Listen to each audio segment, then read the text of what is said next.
if you're under the age of 18, you need to avoid this mistake. Now, of course, this mistake, it changed my life forever. Going through it, it made me a far better person, made me who I am today. But I would have been in a far better place if, in hindsight, I had known this mistake.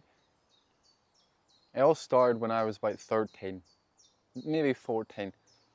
I had a phone for a while, I was in high school, but I was off social media at the time, unlike most people, and for whatever reason I decided to finally try it out. Everyone was talking about Snapchat, Instagram. It was so fun, it was so cool. So I got it. And sure, I just used it. I didn't really use it that much compared to some of my friends, but what I seen a lot was other people's lives, as you do. Everyone puts this perfect picture of their lives. Oh look, my life's great, I'm having fun. And I started seeing people going out at my age, drinking, partying. Maybe some of them were doing drugs. I wouldn't be surprised. Now I know a lot of people who started doing drugs when they're 13, 14. Well, drink is a drug, of course, but for most people, I need to clarify, drugs and drink. But yeah, I seen people partying, they were going out, they were having so much fun, and I got so fucking jealous. So jealous. Because at the time, I was just playing video games, you know. And I enjoyed video games, but I was bored. I wanted some real life adventures, Like I seen in the movies, all these kids, they're partying, like especially, like the college house parties you see on the movies. It looks so much fun, it looks so great. So of course, I wanted to get involved, and for about a year, I was just ruminating on this, like, oh, why can't I go out? I was praying, God, let me go out and party, etc. And then my friends, my friend group, they started going to this house party, to this guy, we'll call him Peter. Peter had the craziest house parties, but as of yet, I wasn't going to them. So one day, it was Halloween, Peter was going to have this great house party. I was so nervous, I remembered. I was so anxious to ask him. I'd never been to a house party or anything, so I was like, oh, please God, let this work out. So I was texting him, hey, can me and my twin brother, can we go to your house party on Halloween? And lo and behold, he said yes. I remember to this day walking up past my local park, and I was so excited. I was so just happy. I was like, yeah, finally I've got what I wanted. And then the house party came, and it was the first time properly drinking. There was one time I felt the effects of alcohol before. That's because I was stealing my dad's vodka and Coke when I was on holiday with him, and I got a wee bit tipsy. But this was the first time I properly drunk. So I had no experience. I didn't know what I was getting into. So I started off just sipping beer, but I don't like beer. I never have really liked beer, and it always gave me a sore stomach too. But then later on in the night, we got vodka. And for some reason, I just got it in my head. I seen other people doing it. I was just downing straight vodka. I still, to this day, I don't know how I done it. I drunk it like it was water, but I was just downing it, doing, chugging it, taking shots of all different kinds of things. And well, eventually, I got really fucked up. I can't remember most of the night. My mate, he told me, the last thing I remember, right, I went underneath the bed of my friend. It's kind of like a bunk bed, but there's no bottom bit. You can go underneath it, you can sit down. So I was sitting beside another friend of mine, and I was just going to him, oh mate, I'm so drunk, I'm so ravey, whatever. And then next thing he told me, I just clogged him in the face. And then straight after I was hugging him, I was like, oh, I'm sorry, I'm sorry, I'm sorry. I don't remember any of that, but basically that's what happened this whole night. I was going really, really fucking violent, really angry, hysterical, shouting, I want to stab everyone here, I want to kill everyone. I was hitting people, etc. And then I'd cry, I'd feel sorry, I'd hug people, etc. I was just going through it. And that happened to me a lot when I was really, really drunk for whatever reason. I would get really, really violent, and then I would just switch, and I'd be sorry, I'd be crying, and then I'd be really happy, I'd be laughing my head off, I'd be just out of it, and then back to angry, etc. But it was funny, like, somehow that didn't turn me off drink. It didn't turn me off drink. I still wanted to go out, I still want to have more house parties. Now, I didn't have any real parties with this guy's house anymore, but soon after I found some, drinking buddies. Because this is what I really wanted. I wanted like a group, who was cool, who was partying, who was having fun. And I got it, I seen another friend of mine, and it was on his social media, and he was going out with this kind of group, and I was so envious, but I was afraid to ask him, you know, for whatever reason. But the stars aligned one day after the gym. Me and him were just fucking about. We went to the park, and then it was raining, so we went to the top of the slide, and then this is where I met my new friends. My friend, he knew one of the other guys, so we all started talking to each other, and then they asked us, hey, do you just want to come out tomorrow? And we said, yeah. And here is where the ball started rolling. I started going out every single week. You know, of course, my parents, they were not happy. I was only 15, 16 actually at the time, and they were not happy. I was coming home paralytic, just absolutely drunk. But eventually they got used to it, you know. But even then, I was quite addicted to it. Even though, you know, I was only on the weekend, I was still addicted. It became so obvious when the second lockdown, COVID lockdown came about, and I'd be going out for a few months, and now I wasn't really allowed out. You know, my parents didn't want me going out. And I got so, like, almost angry and lonely. All these feelings came bubbling up. All the feelings I was unconsciously running from through the drink, they were coming bubbling up, and then I would put it onto my parents and stuff. Got so angry and felt so lonely too. It was like everything I ever wanted was here, and then it was taken away from me. But after lockdown, I started going out again, and you know, I had this new hunger. Like I think I'd smoked weed once before, but for whatever reason I wanted to start smoking weed, probably because all these movies and shows I was watching and people smoking weed, doing drugs, and it's getting in my head. That's okay. You know, the content we consume, it brainwashes us. It completely brainwashes us. We all know the saying, you're the average of the 5 people we spend the most time with, but in today's day and age, it's the same with the social media, the movies, the shows that we watch, because we're constantly online, it's constantly everywhere. Our brain's taking that in, it doesn't know the difference. It doesn't know the difference. And it starts to brainwash you. If you watched anything, you'll know this is true. The people we watch start to inspire us, or maybe they start to put us on a destructive path. But anyway, I had this new desire to smoke weed, and I remember the first time I got properly high off weed, because I smoked it once before, I didn't feel anything. First time I got a little bit of a bong. My mate took the first part, I took a tiny bit, and I was like, oh, I was so sad, oh, I'm not going to feel anything. I filled it, and it was one of the best highs I ever had. It was like, this is exactly what I thought weed would feel like. Everything was such a sunny day, everything was magical, everything was just perfect. It's just, I felt like in a really nice dream. It just felt so light. It was funny, me and my friend, we had to go try and fix this guy's bike, and we didn't really even know anything about bikes, but they got us to fix it, and we fixed it, yeah. But I was so excited now after this. And it's funny, like, I never thought I would end up doing weed either. I never consciously said, oh, I really want to try it, but I ended up doing it. The next time I smoked weed was life-changing, you know. It was another bong. This time it was my own bong, and to this day I still think, part of me thinks this weed was laced, but my friends, they said they felt fine. It was normal weed. To me, it was life-changing. It was like a DMT trip. Now, I've never done DMT. Well, I never broke through on DMT, but this is exactly how I expected it to feel like. I remember when that trip was coming on, I just took the bong, you know, and it was like everything was starting to shake, like vibrating really, like, and I was like, holy shit, I'm really fucked. So, and I felt a little bit unwell, and I remembered from researching online that weed lowers your blood sugar level. That's why you boke, that's why you whitey, in case you didn't know. So I had my sweets, and I was slowly in my sweets, and it got harder and harder until I was like, no, I can't even do this, I need to lie down, and boom, I laid down. After that, my whole life changed forever. It was so strange. I had no control over what was happening. I was unconscious, but I was tripping balls. There was one part where I was lying on my friend's bed, right, and his thing was red, and his wall was like tan colored.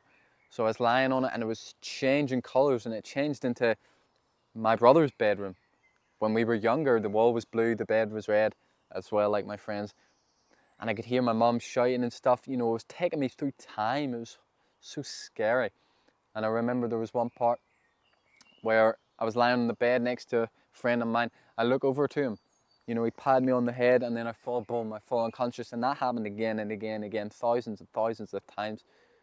And the worst part that really, really shook me, you know, I thought I was dead at one point. There was literally nothingness, you know, no senses at all, no sound, no feelings. I was barely even like there. The idea of me, Bradley Lanigan, was basically gone. There was just a slight sliver, a slight memory of who I was, what I was. It was just not even blackness, just nothingness. It's hard, so hard to describe. And that felt like I was there forever. And then there was that little fear. And as I was, because I was still conscious, I was still aware, but there was nothing there. And as I slowly started to become more and more conscious, I started to freak out. And I thought to myself, oh my God, I must be dead, I must be dead. And then slowly but surely, I started to come back here. And then I heard my friend whisper in my ear. And the relief, oh my God, I'm alive. And you know, I thought it was still stuck in there. So I was like, I can't speak. But then eventually I realized I was here, I was back. And that trip, it changed me. You know, afterwards, I think I had what's called derealization. Now, I had this quite a lot over these years that I was doing drugs and drinking.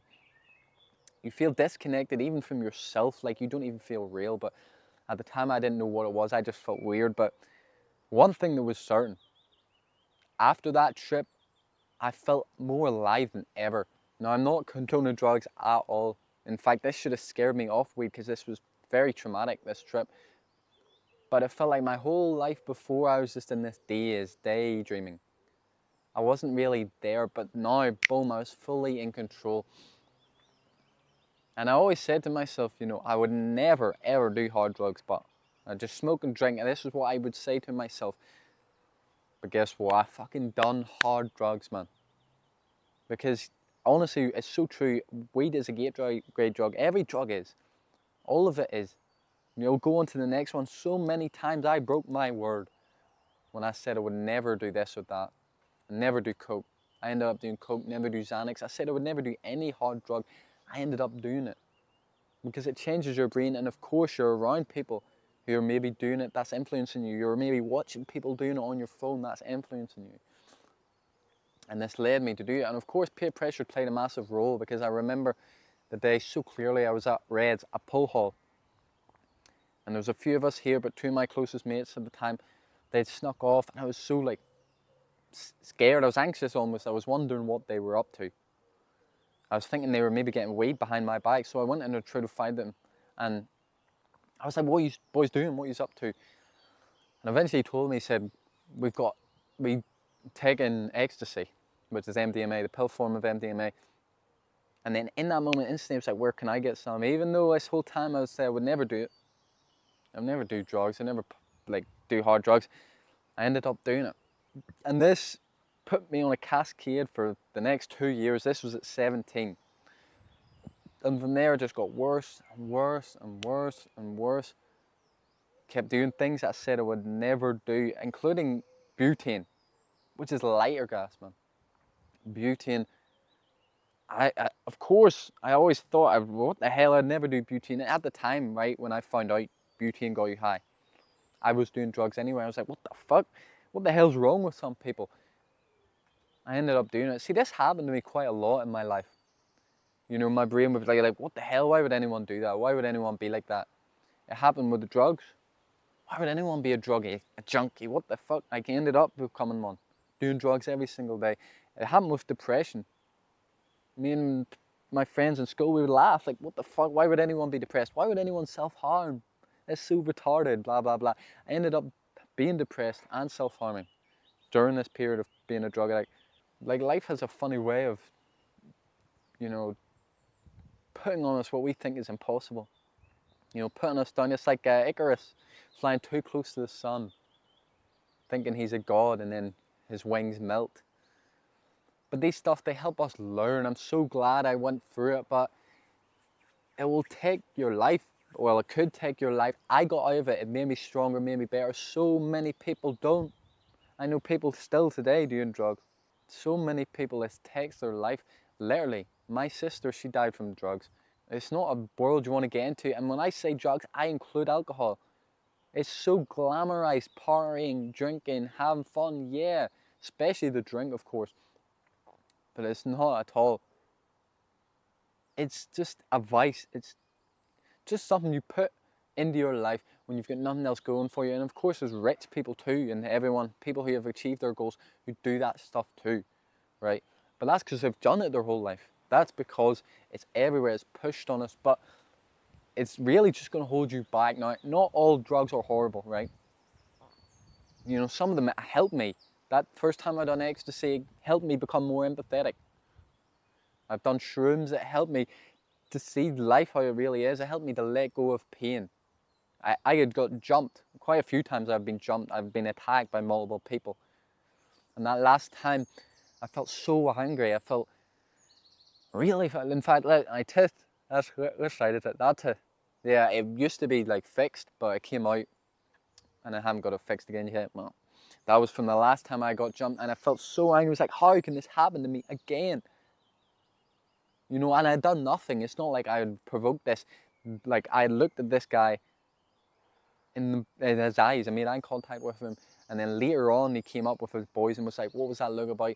Escalated. I got attacked, and this was again the third time that I had been jumped for basically nothing. And I felt so angry, especially at God, the universe. I was like, how can this happen to me again? But it was really funny because this is another life-changing thing that happened to me, because I'd taken shrooms the day after, you know, because I went and I'd got shrooms because I was so depressed, I was so anxious. And this was actually on the tail end of me quitting drugs and getting sober. And, you know, I remember I was really hoping for it to cure everything. And of course it didn't. But what helped me let go of is hate. I had this massive hate for these people and other people, you know, I'd been stolen off and stuff. And I really just had so much hate and anger in my heart. And this helped me let it go. I realized that this was only hurting myself, right? And at the end of the day, I could have stabbed these people, beat them, but I would have still been depressed. My life wouldn't change. My life wouldn't get any better. Instead of one hurt person, now there would be two. That's it. And it made me realize that just hate is so fucking retarded. Like, it's just your ego getting involved. Why do you need to get back? It's not going to do anything. Sure, in a moment you'll feel pleasure, but at the end of the day, everything goes back to normal and you're just in the exact same position. The best revenge is to just improve your life, to win, to get sober, to work on a business, a YouTube, whatever, to get in shape. But I want to go back to, you know, getting sober, because most people don't, right? Most people don't. Even though a lot of people were in the same position as me, they were doing it every day, their mental health was fucked up, you know, they're depressed, they were hurting themselves. I had horrible physical health too. I had pain all up and down my abdomen every single day. My organs felt like they were dying, but I still wasn't quitting. I still wasn't quitting, and then eventually it got boring and I realized I needed to quit. But the biggest reason why I quit, right? You want to know why I quit? It's because I knew I was worth more. And that's one of the biggest problems that we have in today's day and age, because a lot of people we take everything for granted. We have most things that we need, if not everything. And of course, we've got all these stimulating activities, drugs, movies, porn, scrolling. So we feel satisfied, right? We don't look further, but I've always been a dreamer. That's always been my best asset, is my imagination. I've always wanted more for myself. I've always believed 100% that I'm going to be rich, I'm going to be successful, I'm not going to be like everyone else. And of course, that's probably one of the reasons why I went to drugs, because I didn't have any of it. When the time I was 18, I was just a druggie. And I always said to myself, yeah, by 18, I'm going to be successful, blah, blah, blah. I wasn't. I was just a druggie, and that dove me deeper in, even more into drug addiction. But that's what got me out. Because it hurt so much that I was a complete loser. It hurt so much, I couldn't deal with it. So I had to get sober. The problem is with most people nowadays, why they stay stuck in their addictions and everything, is because they don't have any goals, or they tell themselves that. But everyone has goals, man, everybody. Even if it's so vague, like I just want to be rich, you have it. It's just been drummed out of you by your teachers, maybe your fucking parents, by just society in general saying, no, that's not possible, That's not the way to go. That's not tradition. Man, you need to get a real job. You need to just work a 9 to 5, just be this or that. But you can achieve anything you want to. If someone's done it before, or even if you can see it in your head, it is possible. If you can see it, you can believe it, or whatever the fuck the saying is. You need to start leaning into what you truly want. And it will be vague at the start, right? But especially if you're young and you're watching this, start to plan your life and what you truly want. And then start to plan how you're going to get there. But the main thing is that vision, that direction, because without it, you will go nowhere. You will stay stuck. You'll become a druggie. You'll never change. You'll never do anything. That is just my biggest warning, is have purpose. And we all have it. It's deep in our heart. Just have a vision. What kind of lifestyle do you want to live? Go towards it and avoid drugs and drink, man. It will just hold you back. It will put your whole life on pause and you will not be able to do anything. Look around. Your parents, maybe their parents, depending on how old you are, what have they done? Ask them, what dreams have you achieved? They've done nothing. They haven't achieved any of them. Most haven't done anything. They've just been partying, some of them doing drugs, some of them is smoking, drinking, putting everything on pause because it's comfortable, because it's easy, because it was pushed on them. Maybe by these big companies trying to keep us weak, trying to make money off us. Don't follow that path. There's a new way in 2026, this new generation coming up, and they see the bullshit behind the vices, behind the escapism, behind the partying. Yeah, sure, there's some people still getting left behind, but don't be one of them. Don't be one of them. There's so much competition out there, and if you want your dreams, you need to drop everything that's holding you back.